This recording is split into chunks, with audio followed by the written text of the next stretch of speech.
How to buy blue chip AI token. Now this token came under the symbol of chip. Now before we start, this is not financial advice.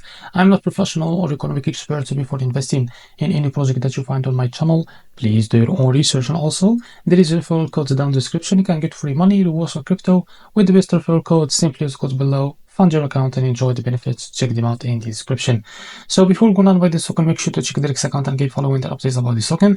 As you can see, this token is available right now on MEXC. So if you don't have an account on MEXC, go down in the description. You will be able to find the referral link. Go and create an account on MEXC and fund it with some USDT to benefit from the prices and much more. So after you create an account on MEXC and fund it with some USDT, go and open your MEXC account. So after you open your MEXC account, go back to the REFERRAL page, and as you can see, locate this page, this post, and copy this symbol of that token called chip. So after you copy it, go and enter the search here.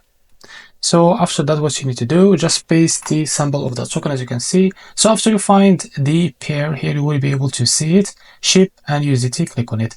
So after that, what you need to do, just wait a few seconds to load the page. So after that, click on buy and select the limit, or the market is the same. So after you select the limit, type here how much you want to buy, and here you will be able to see how much you will be pay of that USDT you have in your account to buy this token. After that, click on buy ship. So if you select the market, drag this to set how much percentage that you want to use of that USDT in your account to be able to use it to buy this token. After that, click on buy ship, and you will be able to buy this token on your account. So this is how to buy chip token. If you found this video helpful, please like and subscribe. See you next video.